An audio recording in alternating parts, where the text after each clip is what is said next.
Dans le prolongement de ce parcours Sophia, je suis heureux de pouvoir partager avec vous mon point de vue en tant qu'artiste sur cette notion si subjective qui est celle du temps et une réflexion personnelle sur l'idée même d'un certain accomplissement des temps.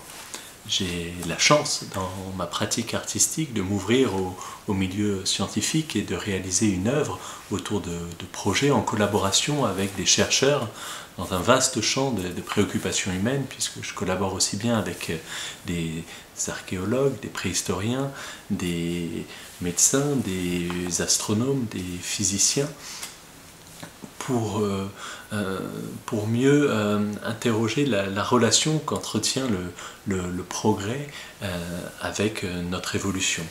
Et ce, dans des échelles de temps, dans des temporalités très vastes, à la fois puisque j'aime créer des connexions insolites entre les arts, l'histoire, la science et les technologies, mais aussi des temporalités géologiques ou même astronomiques.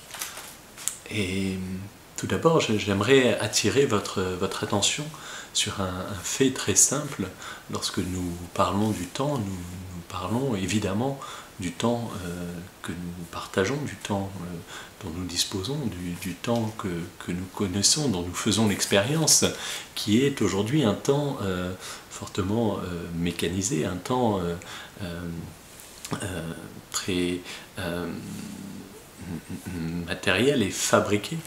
C'est ce temps que les Grecs anciens appelaient chronos, mais qui aujourd'hui est réalisé à partir d'une définition physique de la seconde, et sa réalisation est faite à l'aide d'horloges atomiques très stables, très précises à l'échelle nationale, mais unifiées à l'échelle internationale pour fabriquer le temps légal des montres, le temps UTC, et divisé en fuseaux horaires. Et ce temps est très commode, il est très fonctionnel, il permet de faciliter nos échanges, mais surtout nos modes de déplacement. La création des fuseaux horaires vient du début des transports ferroviaires, du début de la locomotion, et en Europe comme aux États-Unis a nécessité l'établissement de fuseaux horaires, puisque les trains se déplaçant sur des espaces-temps très étendus et à des vitesses inégalées, il a fallu, pour éviter les collisions, développer ces fuseaux horaires et synchroniser évidemment par un temps que l'on maîtrisait mécaniquement. Mais aujourd'hui, ce temps du chronos exerce puisqu'il est continu, puisqu'il semble inarrêtable, exerce une influence très très forte dans notre manière de concevoir le temps, et on a l'impression qu'on ne peut pas se détourner de ce temps. Et ce n'est pas un temps effectivement qui est très propice à la gratuité, à des temps d'introspection ou des temps de contemplation, puisque c'est un temps qui est linéaire mais surtout très divisable, et tout ça facilite beaucoup sa monétarisation. Et ce temps est source effectivement de pouvoir, ce temps est de l'argent facilement, il est transformable en argent du fait de sa mécanisation, et l'on sait que les Écritures disent qu'on ne peut pas servir deux maîtres. Or ce temps nous a servi parfois, et surtout il développe une croyance très forte dans une idée qui est très influente dans nos sociétés, qui est l'idée même de progrès. Et le progrès est moteur dans nos sociétés, comme on dit, mais il semble s'affranchir de tout.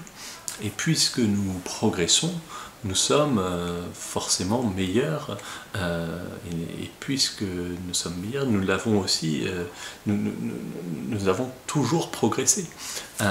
Et en ça, on ne voit pas pourquoi on devrait craindre la fin de ce temps, ou la fin des temps, ou un jugement dernier, puisque nous sommes toujours meilleurs le lendemain que la veille, et qu'il en est ainsi, et que rien ne peut arrêter cela. Et donc, il est bon de penser qu'il y a d'autres manières de concevoir le temps, puisque c'est avant tout une notion subjective.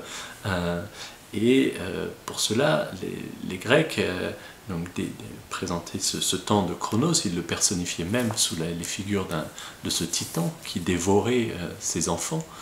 Mais ils nous apprennent par cette mythologie aussi qu'il était possible de leurrer le temps, puisque son épouse Héra a transformé un de ses enfants en pierre, et qu'en avalant cet enfant, en avalant cette pierre, il a recraché tous ses enfants. Et donc il y a bien des moyens de piéger, de leurrer le temps, de leurrer l'heure.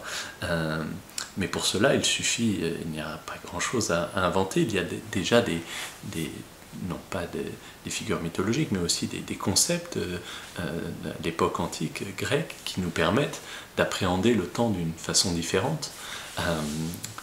Le temps idéal du kairos est une manière déjà de sortir de cette linéarité.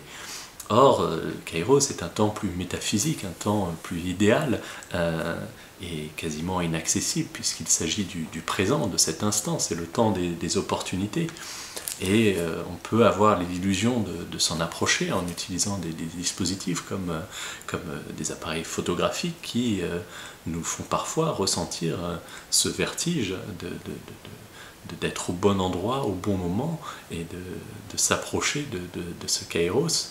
Mais il est très difficile au quotidien de placer une pratique qui serait dans cette dimension qui est toute métaphysique. Il y a heureusement d'autres façons plus naturelles, plus évidentes de vivre en dehors de cette linéarité, ou plutôt de vivre le temps en combinant sa linéarité avec des effets de cycle. Et les Grecs avaient aussi un principe pour cette relation aux saisons, pour ce cycle naturel. C'est ce temps du Aeron qui est très apaisant, puisqu'il revient, il est très rassurant. Et c'est intéressant de voir comment la liturgie à la fois arrive à combiner une histoire humaine qui démarre et qui va vers un terme, avec une liturgie qui revient de façon annuelle, de façon cyclique. Et ce cycle nous permet vraiment de vivre en harmonie dans ce monde, puisqu'il épouse les mouvements du monde. Ce cycle, il est annuel, pas pour rien, c'est parce qu'au cours d'une année, la Terre va faire sa révolution, elle va faire le tour du Soleil. Et donc les Écritures, au cours d'une révolution terrestre, vont être accomplies et renouvelées chaque année. Et c'est par un geste très symbolique que l'année liturgique atteint son sommet, même si elle démarre au début de l'Avent. L'année suit son cours vers son sommet qui est Pâques, et qui est aussi la source. À la fois le sommet et la source, et c'est à Pâques que l'on allume la flamme d'un cierge sur lequel sont inscrits l'alpha et l'oméga, le début et la fin de toute chose.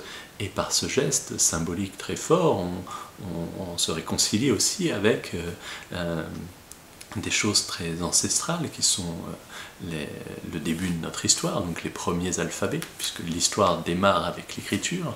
Donc l'alpha de l'histoire humaine, c'est l'écriture, donc c'est l'alphabet, et ça nous projette à plus de 3000 ans en arrière.